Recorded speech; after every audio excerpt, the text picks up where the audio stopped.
and said there was some deal, they were never a part of any deal. For those who said about what we accomplished, I'm proud of what we accomplished, from the Parents' Bill of Rights to our energy bill. But if they want to hold me liable because the Senate didn't take it up or the President didn't take it up, that's politics, for what I know. But the one thing I do know, this country is too great for small visions of those 8.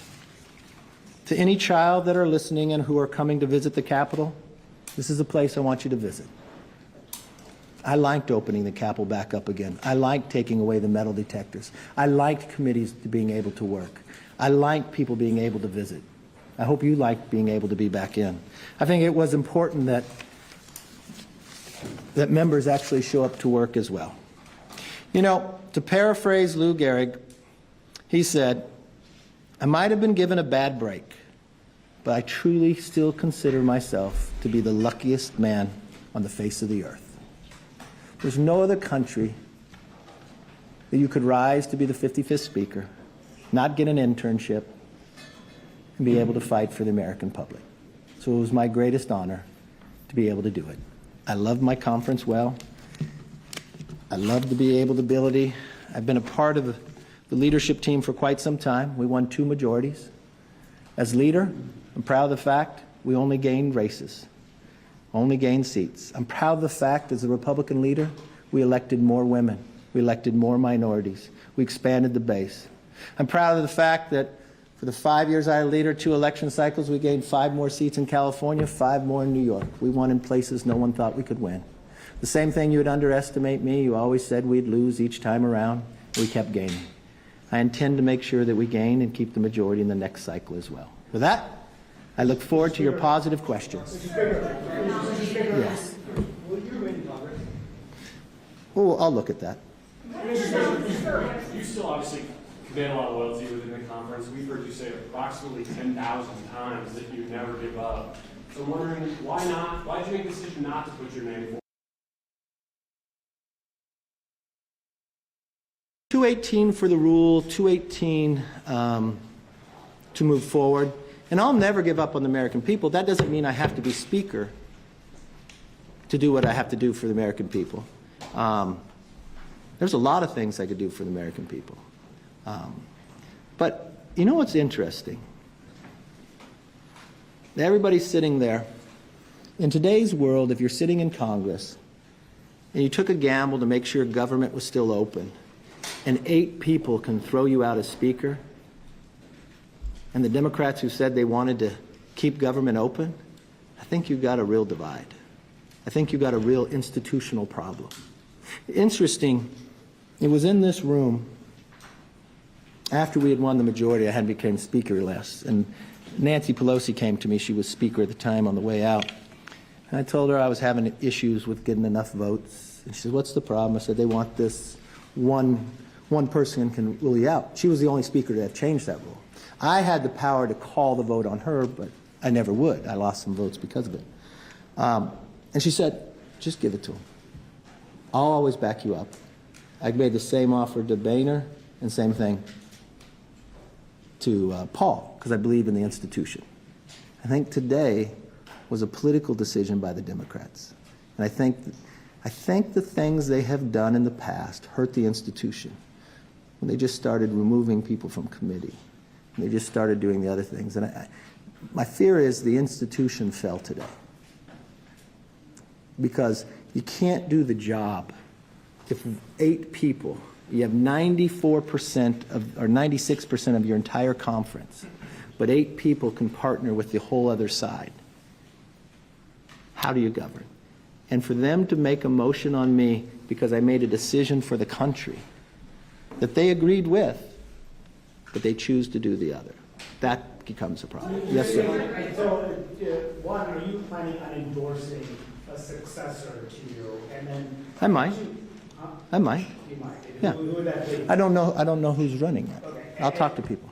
And when you look back, is there anything you could have done differently to with those 8 members? Yeah, a lot of them I helped get elected, so I probably should have picked somebody else. What about Democrats? What if the 200 don't give up on you? I see Jim others that really, really support you. You know, If you're nominated again, if you keep getting nominated, will you stay? You know, I love these 200. They've gone through so much. They're down in the conference. They want me to. They'll say they're going to keep voting for me. I think you should put the country first. You know, this job was never about me. I hope you felt that I always felt, what can we do best to move forward? I mean, I treated Hakeem the way I wanted to be treated. I'd tell him things we were doing throughout, so he never was questioned. I wanted to bring the body back differently. We created a select committee on China. I changed the Intel committee. They just came back from MIT where they all had bipartisan briefing on AI and quantum. Started doing briefings with AI the whole conference of Republicans and Democrats alike. We're far from solving that problem, but I'm proud of what we were able to do there. So we'll continue. Yes, sir. When did you make this decision? Did you know the most eventually succeeded that you would not run again, or was this right afterwards? You know, not all those 8, but these are the same people that never voted for me. They thought it was big. They went to present after we went through 15 rounds. Why do I do something for myself that can hurt the country? Why create? I'm not quite sure those individuals are looking as a Republican based upon watching what they do. I want to be a Republican and a conservative that governs. And we're going to have to find our way to do that. The challenge is we had so many opportunities. These are the same people that sat on the floor and criticized me that we didn't get all 12 spending bills done, but we first had to do a debt ceiling that they didn't support. They held up every appropriation bill in the summer because they wouldn't let it come through. After the debt ceiling, they stopped us from doing anything on the floor. When we had a continuing resolution that would do something on the border, I listened to one talk about how it made him think about the border and when he voted against it. And then they wanted to challenge me because I worked with the other side so America could go forward and government could stay open. You know, if you have to lose for something, I will always lose for the country. It is a much better battle to have. Mr. McCarthy, yes, sir. Mr. McCarthy. Doing this job, what advice do you have for the next speaker? What would you like to see the next speaker? Change the rules. Do you regret allowing the rule to be in place? Do you think I let it? I mean, for the whole point, I mean, if you talk about like a Gaetz, Gaetz came to the whole conference and said, we will never use this. We'll never use this, you know. I mean, this is a man that sat there on the 14th vote and said, okay, I'm going to vote for you next time, and falls back and not. So, I mean, it's just the trustworthiness of a lot of individuals. It makes it difficult. But I do not think, regardless of who the speaker is, that you should have that rule. You know, everybody had it but Pelosi, but it was never used until it started getting used against Boehner. And if the entire other, if you can always count on the other party to vote in a block against it, then you're allowing 4 to 5 people to control whatever. So it doesn't matter even if you have 96%. So that is not a government that works. That is chaotic. Last question. Mr. McCarthy. Yeah. Is the Republican Party under? Okay, wait, go right ahead. I hear you talking about the challenge of governing, the challenge of Republicans. I'm wondering what you think this means, what this says about the Republican Party. I don't think it says about the Republican Party. I think it says something about some people who are not a conservative. I mean, if you were a conservative and you only had one entity making the battle and you vote against securing the border, you vote against cutting this wasteful spending, and then you partner with all the Democrats. Now, you'll phrase it all the other different ways. That's not a conservative. Look, you all know Matt Gaetz. You know it was personal. It had nothing to do about spending. It had nothing to do about everything he accused somebody of he was doing. It all was about getting attention from you. I mean, we're getting email fundraisers from him as he's doing it. Join in quickly. That's not governing. That's not becoming of a member of Congress. And regardless of what you think, I've seen the text. It was all about his ethics. But that's all right. Mr. Murphy, can I just clarify really quickly from the first question? Are you considering resigning? No, I said, he asked about that. I haven't thought about that. You I haven't said, thought about yeah. it. And then just on where you're placing the blame, you said the institution is... Look. No. I'm not going to blame anybody. There's not blame anywhere. Look, I give it as good as I get it, right? So you know the challenge. I knew going in. You would take a poll all the time. Is he going to get thrown out this week? But you know what? If I lose my job over doing what I truly believe was right, I'm very at peace with it. You asked earlier, like, when did I decide? I knew they would make the motion on me.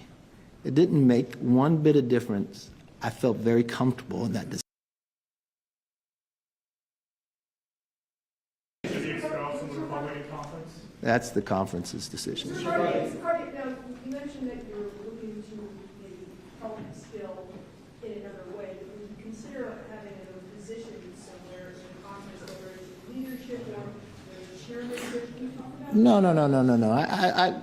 There's a lot of great people in conference. There's always other people to do jobs. It is amazing the talent that we had. And the one thing I've always hoped as Speaker, that we lifted more of that talent up. I look at people doing a lot of different jobs and the different opportunities we did, and they're doing an exceptional job. We have so much talent.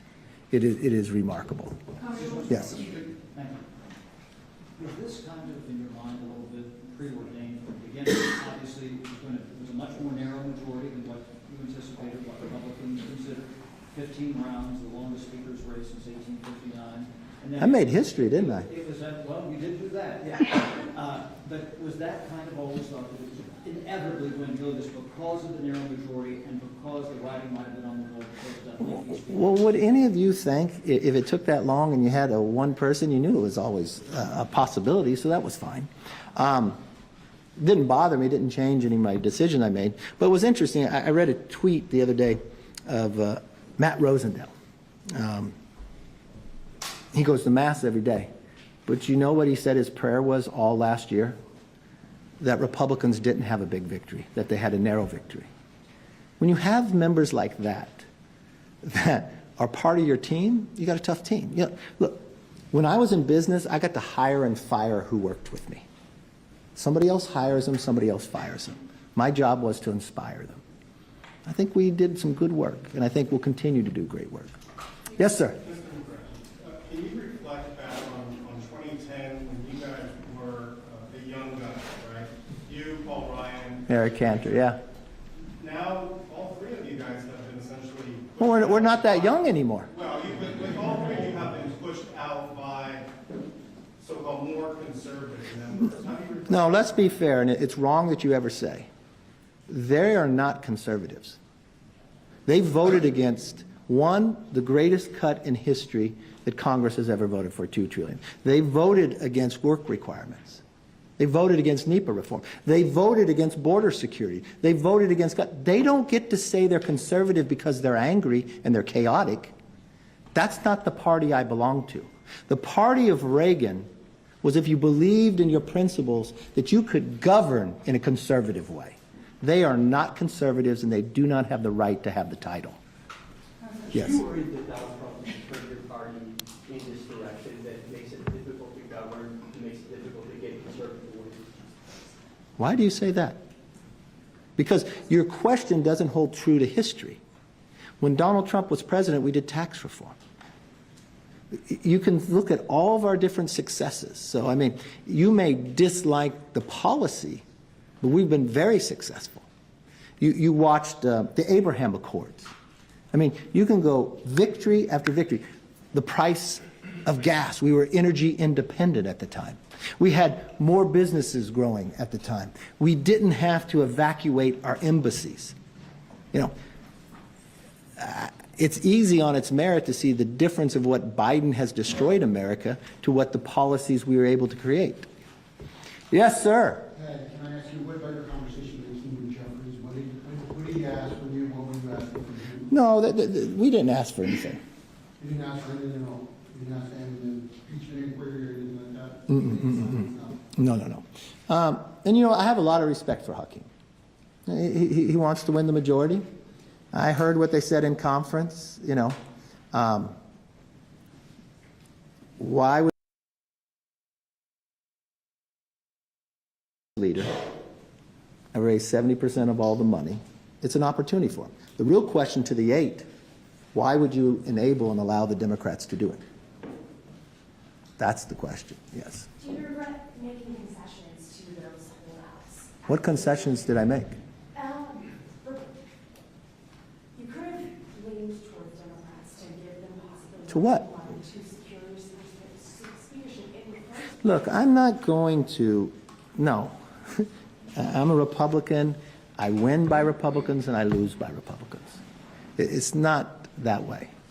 And so, did I work with, I believe you should work across the aisle. I worked across the aisle at times. Do I want to make the bill the most conservative possible? Yes, that's the goal. It's difficult when you can't get 218 for the conservative bill.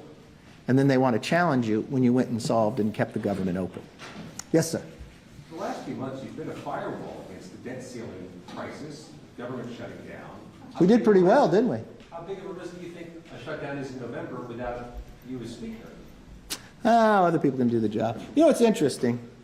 I've never received so many texts from so many senators about how big a play we just did the other day, or how many congratulations about the debt ceiling and the other.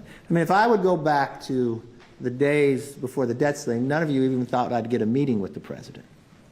All of you'd ask me, is it going to fall off the cliff? End of the day, we worked an agreement out. Some of those people got mad about it, but 2/3, the highest number of Republicans ever voted for a debt ceiling when you had it. And you only negotiated based upon the deal we went.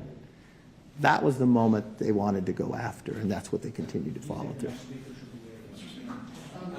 mentioned that Yeah. you don't mind negotiating, you think that's part of the job and so on. You should. Look, government's designed that you have to have compromise. No, you can't get everything that you want. You know, you got a House, you got a Senate, but you had more to the question. Well, my question was just going to be that some of the criticism leveled at you today by both Democrats and by Republicans is that perhaps it's been too transactional. In which way? Part about keeping your word. In which word did I not keep? Name one thing I did not keep. Gaetz says that there's several things you didn't keep from January. Oh, no, tell me. What did Gaetz say? What did I not keep in Gaetz' mind? Because Gaetz had never been a part of a discussion. Just because Gaetz said something, don't believe it's true. I haven't heard him say one true thing yet. Democrats say you were negative. On what? The ceiling bill. On what? On the debt ceiling. That is not true. So no. If you're going to ask the question, you're going to say it. Tell me how I did something different on the debt ceiling bill. Any of you. Tell me what I did different on the debt ceiling, that I didn't keep my word. You said it was a floor, you said it was a ceiling. Is it not a ceiling? Okay, this is the Okay, no. When you agree to spending levels, that's the maximum amount you can spend. This is what is wrong with Washington. Because it's the height that you can spend, you can also spend less. We're a different body. So does any of you believe then the Senate broke their word on the debt ceiling? Because they spent more than the limit. But somehow I'm wrong because I want to save the taxpayers more money. We're our own body. I have 2 children. If I give them each $100 for dinner and one spends 100 and one spends 80, am I going to yell at the one who spent 80 and said, oh my God, you got to spend it all? It's not our money. And why am I getting criticized because I'm fighting for the American people that we can eliminate waste? And you know what? We're our own body. So if we can pass the bills, and the Senate can pass the bills, but they pass them higher, but they haven't passed anything, somehow I'm wrong. I kept my word. I did not spend over the limit. They broke their word. You don't feel you're too transactional, though? Okay, you used the word, how was I transactional? If you ask a question, I want you to show an example.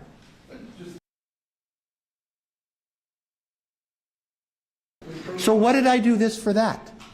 Well, on the Ukraine, on the CR, we've been talking about leaving it in, leaving it out, and then finally put it out. No, you're making no sense.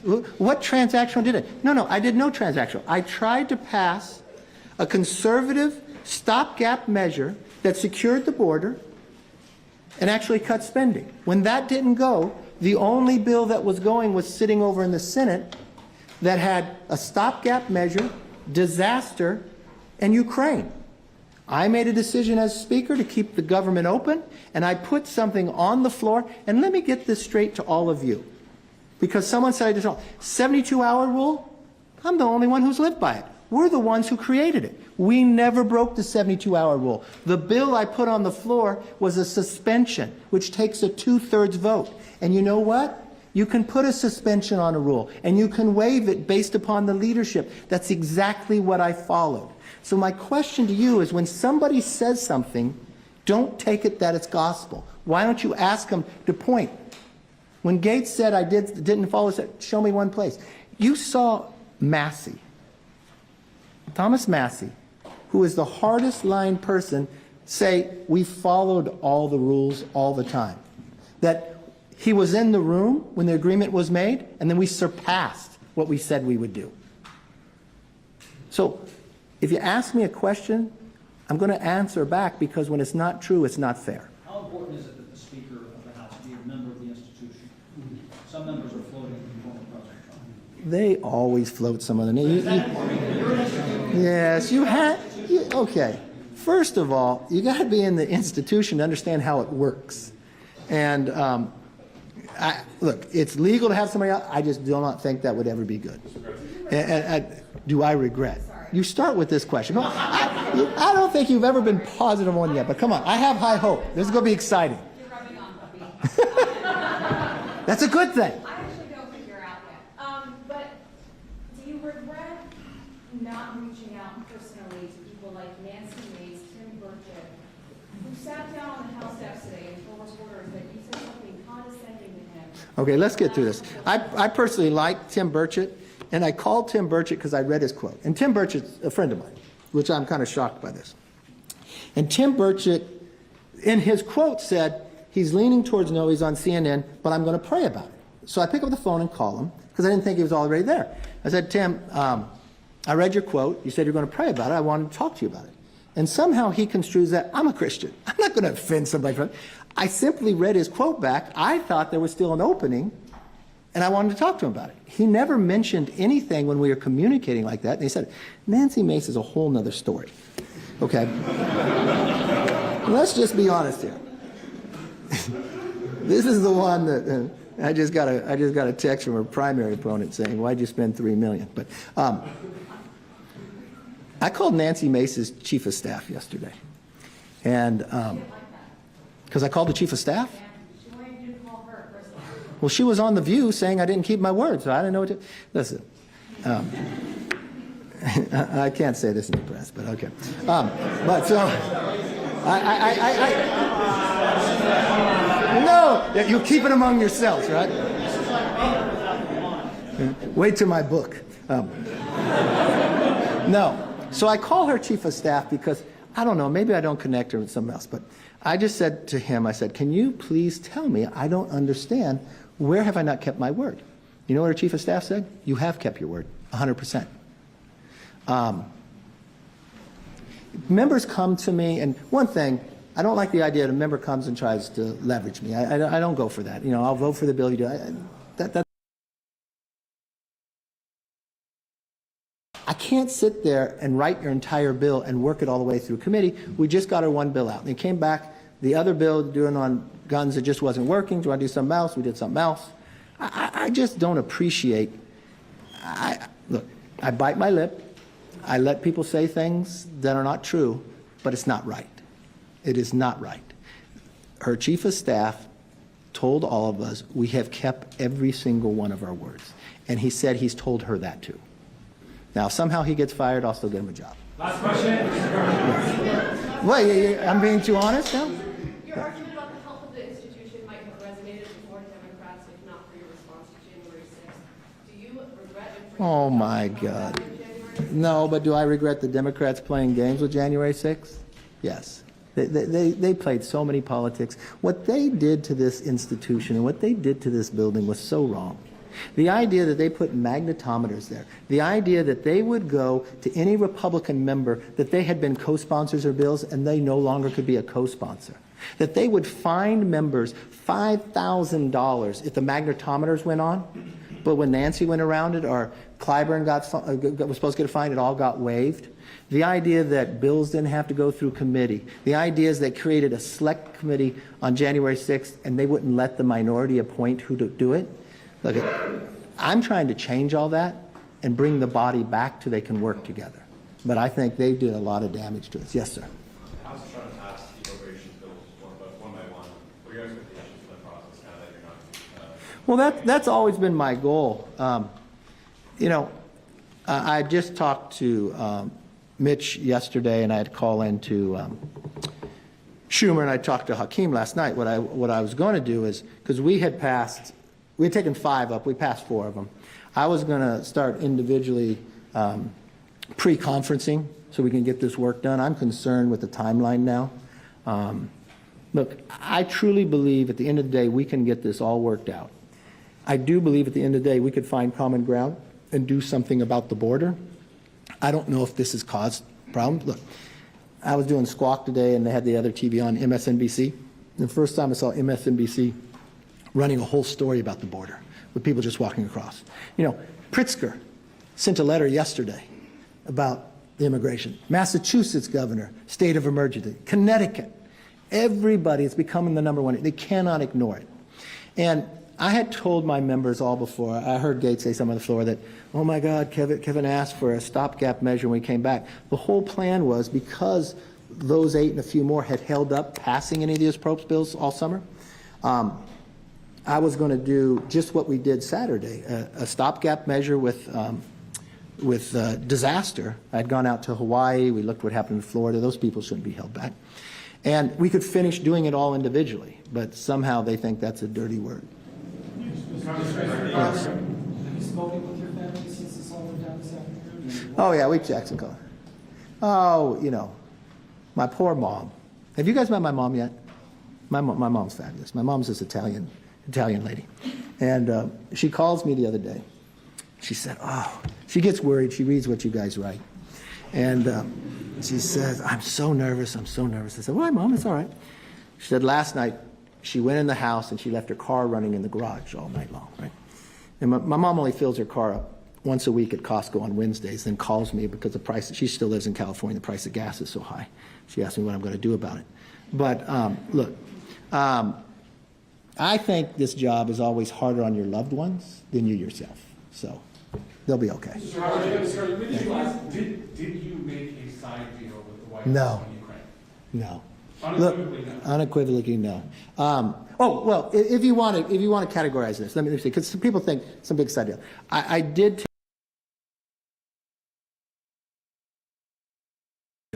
There was a concern in there, does it have transferability on money? I believed and my staff believed it did, but what I did say to the White House, if it does not, if you think some way it doesn't do it the way you would, I will fix that. I did say that, and I did say I do it. Look, I support arming Ukraine. That doesn't mean sending them cash, but arming Ukraine. But I have been on the White House even before they sent this supplemental. I said, you guys are doing it all wrong by just sending us a supplemental. And I think the president is failing here because he's not telling the American public what is the mission. Now, we have a lot of members who are Navy SEALs who've been in theater and F-18 pilots, and they're frustrated. They want to support, but they don't want to support an ever-ending war. They want to see what's going on here. And I've really been on the White House. You've got to come down and talk to them about it, but you should listen to them and the prospects. I'm really concerned, though, long-term. What's happening around looks a lot like the 1930s. A lot of actions that Putin takes is very similar to Hitler. If you are history buffs, you'll know Hitler served in the World War I army, right? He hated that his country collapsed and they signed the Treaty of Versailles. And what did he do? He ran and created a new party and ran in democracy again and again and again until he won. And when he won, what did he do? He took the freedoms away. And then he rebuilt his military, and even though it went against the Treaty of Versailles, the world powers said nothing. And then what did he do? He took part of Czechoslovakia. They took Austria. And then he told the entire world he's going to take the rest of it on a given day. So now the world power could not sit back, so in come Neville Chamberlain. But what had happened? Well, Hitler loved it because he was equal now to the world power, but he saw weakness. Neville Chamberlain made him sign a piece of paper and told us peace for our time. And then he invaded Poland the next year, and World War II began. If you study Putin, Putin didn't serve in the Soviet Union army, but he served in the KGB. He hated that his country collapsed to the West. He hated it so much when Gorbachev died, he still didn't attend the funeral. What did he do? He rebuilt his military. But he learned something. A military makes you strong, but dependency makes you weak. He rebuilt it by selling his natural gas to Europe. But when his pipeline that went through Ukraine, when they changed power, he didn't want to pay. So he proposed a new pipeline, Nord Stream 2. Everybody loved it. America at least sanctioned it. Merkel said, great. But what did he do when he rebuilt his military? Invaded Georgia, took part of the Donbass, took Crimea. And the world powers really didn't say much. But then when he parked 100,000 troops on the border of Ukraine, and after he watched Afghanistan collapse, that's going to give us challenges for the next 2 decades. He got his meeting with the world power. So in comes Biden. And what does Biden do? He lifts the sanctions off Nord Stream 2, but asks nothing for it. Putin misreads that and invades Ukraine, thinking it would collapse in 2 weeks based upon Afghanistan. But now we have something even worse that's happened in the 1930s. Before Hitler moved, he created an axis of power, right? With Italy and Japan, all countries who wanted to expand their sphere of influence. Before Putin invaded Afghanistan, what did he do? Create an axis of power with China, North Korea, and Iran, all countries who want to expand their sphere of influence. So what we do here is very important. We can't sit there. We can't just throw money at it. If we provide the weapons to be successful, but why it's so much personal to me, in 2014 or 2015, when Putin invaded the first time, I went to Ukraine. And then I came back. And I took a bipartisan group, and we went to the White House. And we sat in the Situation Room with then the vice president who was in charge of Ukraine, Joe Biden. And we advocated, let's sell them javelins so they can stop tanks. So they wouldn't invade. He said no. And he said Europeans wouldn't want it. I said, well, why don't we sell them to them now and keep them in Poland then? Didn't think that was right. And I fear of making the same mistake twice and sending the wrong messages. But the thing I would tell everybody is more Americans are dying on the southern border than are dying in Ukraine. Each and every day, a plane of Americans crash from fentanyl. And I don't understand how the White House continues to ignore it. My whole plan, and I've been up front from the very beginning, what I would say, if you want anything on Ukraine, we got to do something with the border. Mr. President, you mentioned earlier you regret helping get some of these. I was joking. They're all right. Considering supporting primary challenges to any of these 8 Republicans? Well, you know, one of the things when I was running for Speaker, that said I couldn't get involved in primaries. But I told the conference I'm a free agent now, aren't I? I think I'm pretty good at electing people. Mr. President, when was the last time you spoke to President Biden, and do you expect to now? You know, I was thinking about that. It's been a long, long time. I couldn't remember when I spoke to him last. You know, I've worked with a couple different presidents. I would have thought, I thought we had built some respect for one another going through the debt ceiling. I know he got frustrated with me, but, and I have a great deal of respect for the people in his office I worked for. Rachetti and all them, I think they're, look, we have different philosophies, Schwanza and the others. They're smart, I respect them, they were honest, and I thought we made a good agreement. As a president, I would engage more. I think being hands-on, look, you're the leader of the free world. All the other presidents, I think bringing people together is a better way, talking through stuff. When you're in those rooms, you can talk about all sorts of things. Do you think opening the impeachment inquiry into him and the behavior of his son might have contributed to that? To what part? The part about you guys not communicating very much? No, let's talk about that. You guys play, and remember what impeachment inquiry is. It is simply the ability to give the House, Republicans and Democrats, the power when you request for information. So if you were lawmakers, and I hold you in high esteem because you are investigative reporters in America, you're supposed to cover this stuff. When I came into power, I didn't know any of this. I did not know when he was vice president that his family created 20 shell companies. I had no idea about that. Not saying that's wrong. I did not know they got 16 of the 17 payments from Romania while he was vice president, and he was supposed to be in charge of Romania. I didn't know that. I had no idea when a whistleblower came to us and said that the FBI has an informant they still pay who claims that the president was bribed by $5 million. And what's interesting, we had to fight to get that document. And when we got that document, it said it would be hard to find because he has a lot of shell companies. Then I had no idea that IRS agents would come to us. How would I know? They'd come to us and say, look, we've worked for 16 years. We don't have any political basis. DOJ allowed the statute of limitations to run out, that they weren't allowed to interview Hunter because when they went and told the FBI, they told them. And then they even told the inaugural committee, I didn't know how that play in, that the DOJ would call Hunter Biden's attorneys and tell them that they didn't even know about a storage unit with all the papers before they could go there. The president told us he never had a meeting. He never talked to his son.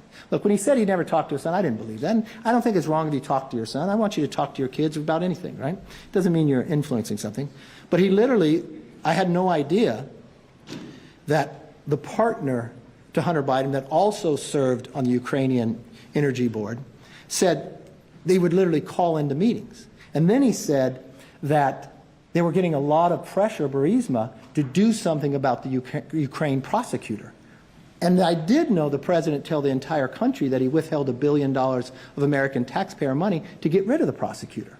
And then we found out that the president not only called into meetings, that he went to Cafe Milano. He went to Cafe Milano more times and met with the foreign business partners of Hunter Biden than he has gone to the border in 50 years.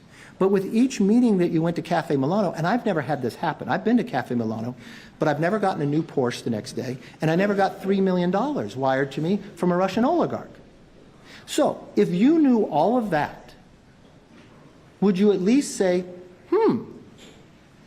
I think there's more things. We've never asked for the tax or the bank statements of the president, of Hunter, or anybody else. And these 20 shell companies had credit cards that were being paid. Now, this laptop that was supposed to be Russian that we now found out was Hunter, in there, he did say his father would take the money from him. He did make, and we did find out that the president, I didn't know this when I became speaker, used another name while he was vice president for emails. And in one of the emails, it said that it only went to him and his son, Hunter, and it was about a phone call he was going to have with the president of Ukraine. Now, if you knew all of that, would you say, oh, I don't have any more questions? Or would you at least, as a lawmaker, and you have a role here, wouldn't you at least say, okay, well, we're going to have to go get some more documents. And if you're going to get more documents, I just want to make sure if they're going to fight it and string everything out, that we can get it. That's all impeachment inquiry. Now, if that made the president upset, maybe he shouldn't have lied to us from the beginning. Yes? Thank you, sir. Former President Trump was very active in supporting you when you won the Apple calling members. Mr. Gaetz, I know you said Mr. Gaetz is not telling the truth on several things. You claimed today that the former president was supportive of what he was doing to remove you. What was your experience talking to I doubt if that's true. Yes, ma'am. You've spoken about your fundraising prowess and the impact of that in flipping the majority this year. Last year, are you nervous that because of events today in general and fighting within the conference, that the conference is at risk of losing the Look, I didn't say that. I was just told that by Democrats in their conference. That's what helped them make their decision, that a lot of their frontline, I think their quote was, why would we help the person that becomes our executioner? So, I mean, do you think that today's events will hurt the conference's chances of expanding the majority in 2024? no, I'm sure Matt Gaetz will give the NRCSC a lot of money. He raised a lot online. You mentioned that Gaetz's kind of grudge against you is personal. Why do you think he has this grudge? Why does he not like you? I'm not quite sure. I don't need to find out either. Look, judge me by my enemies. Have you spoken to the former president at any point today? No. So much of the area of strategy for what the term has passed bills this year has been find consensus on the most conservative option, try and pass that, and then see if we can negotiate. Do you think that was the right? Well, let me ask you this. Negotiate with Democrats earlier. Let me ask you this. Would we ever gotten the debt ceiling? Schumer said never talk to us. Schumer went on a Sunday show, watch, Kevin's going to break. The president said he would never talk to me, that we just had to raise it. Had we not passed the bill, we never got it. So yes, I think it worked well. All right, yes.